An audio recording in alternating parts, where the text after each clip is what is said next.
أعوذ بالله من الشيطان الرجيم يا أيها الذين آمنوا ادخلوا في السلم كافة ولا تتبعوا خطوات الشيطان إنه لكم عدو مبين فإن زللتم من بعد ما جاءتكم البينات فاعلموا أن الله عزيز حكيم صدق الله العظيم رب اشرح لي صدري ويسر لي أمري واحلل عقدة من لساني يفقهوا قولي. محترم سامعین اکرام، میں نے آپ کے سامنے سورہ بقرہ ہے آیت نمبر 208 اور 209 کی تلاوت کی ہے. باری تعالیٰ ان آیات میں ارشاد فرماتے ہیں کہ اے ایمان والو، تم پورے کے پورے اسلام میں آ جاؤ اور شیطان کی پیروی نہ کرو کہ وہ تمہارا کھلا دشمن ہے. جو صاف صاف ہدایات تمہارے پاس آ چکی ہیں، اگر ان کو پا لینے کے بعد بھی پھر تم نے لغزش کھائی تو خوب جان رکھو کہ اللہ سب پر غالب اور حکیم و دانا ہے. حضرات محترم، آج کے اس جمعے کے خطبے میں آپ کے سامنے رب کا مطالبہ مجھ سے اور آپ سے کیا ہے، اس پر کچھ باتیں رکھنا چاہتا ہوں.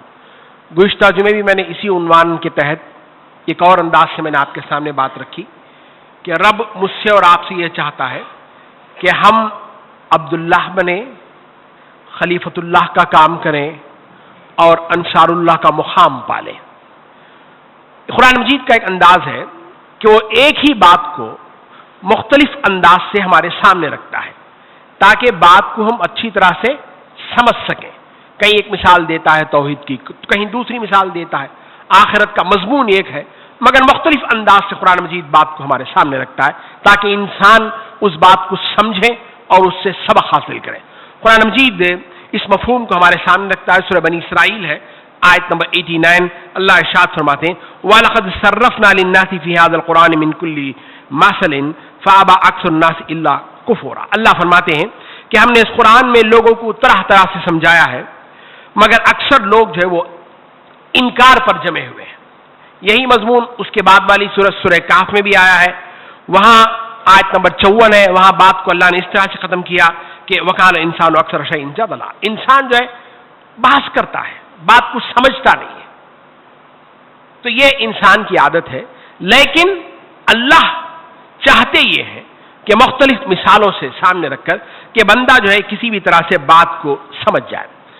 تو آج جو گفتگو میں آپ کے سامنے، یہ اصل میں گفتگو ہے انجینئر نوید صاحب، یہ ڈاکٹر صاحب کے شاگرد ہیں، انہوں نے اس عنوان پر گفتگو کیا. میں انہی کی گفتگو کو آپ کے سامنے رکھنے کی کوشش کر رہا ہوں کہ دین کا مطالبہ یا رب کا مطالبہ مجھ سے اور آپ سے کیا ہے، رب چاہتا کیا ہے. پہلے اس آیت پر ہم گفتگو کر لیتے ہیں. اللہ ارشاد فرماتے ہیں کہ اے لوگوں جو ایمان لائے ہو، ایمان لے کر آؤ. جی اے لوگوں جو ایمان لے کر آؤ، پورے کے پورے اسلام میں داخل ہو جاؤ. جو لفظ یہاں استعمال کیا گیا یا ایھا الذین آمنوا ادخلوا فی السلم، سلم سیڑھی کو کہتے ہیں. سیڑھی بلندی پر پہنچنے کا سب سے محفوظ ترین اور معتبر ترین راستہ، اس سے شارٹ کٹ اور اس سے سیکیورٹی والا راستہ کوئی نہیں ہمارے سامنے. تو اللہ بتانا یہ چاہتے ہیں، اور ظاہر بات ہے وہ سیڑھی جس پر چڑھ کر ہم اطمینان، کامیابی، سکون حاصل کر سکتے ہیں، وہ اسلام ہے. ان الدین عند اللہ الاسلام. اگر اللہ کے پاس کوئی دین ہے تو اسلام ہے. وَرَضِيتُ لَكُمُ الْإِسْلَامَ دِينًا، اور اللہ نے پسند کر لیا ہے تمہارے لیے دین اسلام کو. تو سب سے پہلا جو اس آیت میں اللہ نے ایمان والوں سے خطاب کیا ہے وہ یہ ہے کہ اے لوگوں جو ایمان لے کر آئے ہو، پورے کے پورے اسلام میں داخل ہو جاؤ. پھر آگے اللہ ارشاد فرماتے ہیں ادخلوا فی السلم کافہ. یہ کافہ، کاف فے اس کا روٹ ورڈ ہے، ہتھیلی سے کسی کو روکنا. اسی سے معنی لیا گیا ہے تم جمے رہو اسلام پر استقامت کے ساتھ، چاہے کچھ بھی آ جائے، کوئی بھی مشکل آ جائے، کیسے بھی مرحلہ آ جائے، تم اسلام پر جس کا تم نے دعویٰ کیا ہے، جس کا تم نے رب سے وعدہ کیا ہے، اس وعدے پر تم قائم رہ جاؤ. تو یہ پہلا مطالبہ جو رب نے مجھ سے اور آپ سے کیا ہے. اسی کو قرآن کہتا ہے وَمَنْ أَحْسَنُ مِنَ اللَّهِ صِبْغًا. سب سے بہترین رنگ اگر چڑھانا ہے، یونی کلر بنو، ایک رنگ والے بنو، اور وہ اللہ کا رنگ ہے. قرآن مجید ہمارے سامنے اس کی مثال بھی رکھتا ہے. اللہ ارشاد فرماتے ہیں حضرت ابراہیم علیہ السلام کے تعلق سے اسلمت لرب العالمین. جب کبھی بھی ان کے رب نے کسی بھی چیز کا مطالبہ کیا ہے انہوں نے اپنے آپ کو، اپنی ساری چیزوں کو رب کے سامنے پیش کر دیا۔ یہ ہے وہ مطالبہ جو اس آیت میں رب نے میرے اور آپ کے سامنے رکھا ہے۔ آگے اللہ ارشاد فرماتے ہیں، ایک پہلا مطالبہ کہ پورے کے پورے اسلام میں آ جاؤ، پورے کے پورے اسلام پر عمل کرنے والے بن جاؤ۔ دوسرا مطالبہ وَلَا تَتَّبِعْ خُطُوَاتِ الشَّيْطَانِ، دیکھو شیطان کے خطوہ کہتے ہیں دو قدموں کے درمیان کے فاصلے کو، اسی سے قدم، یعنی تم شیطان کے پیچھے مت چلو۔ کیوں مت چلو؟ اِنَّهُ لَكُمْ عَدُوٌّ مُّبِينٌ، اس لیے کہ وہ تمہارا کھلا دشمن ہے۔ حضرات محترم، ایک تو دشمنی ہوتی ہے چھپے ہوئے دشمن، آستین کا سانپ جسے کہتے ہیں، پتہ نہیں چلتا پیچھے سے وار کر جاتا ہے، مگر شیطان ویسا نہیں ہے۔ اس نے ببانگ دہل اللہ کے سامنے اس بات کا اقرار کیا ہے کہ ہاں میں دشمن ہوں ان لوگوں کا، میں پوری کوشش کروں گا کہ کسی بھی طرح سے ان کو جہنم میں لے کر دھکیل دوں، کھلا دشمن۔ اور دوسرا، دشمنی جو ہوتی ہے وہ بعض اوقات وقتی ہوتی ہے۔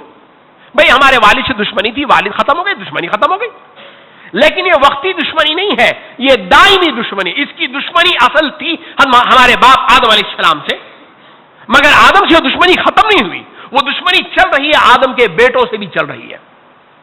تو یہ ایسا دشمن ہے ہمارا جو کھلا ہے، کھل کر اس نے سامنے آ کر وار کرنے کی بات کی ہے، اور وہ وقتی دشمنی نہیں ہے، دائمی دشمنی، ہمیشہ کی دشمنی۔ تو اللہ فرماتے ہیں کہ ایسے دشمن سے جو ہے تم ہمیشہ بچ کر رہنا۔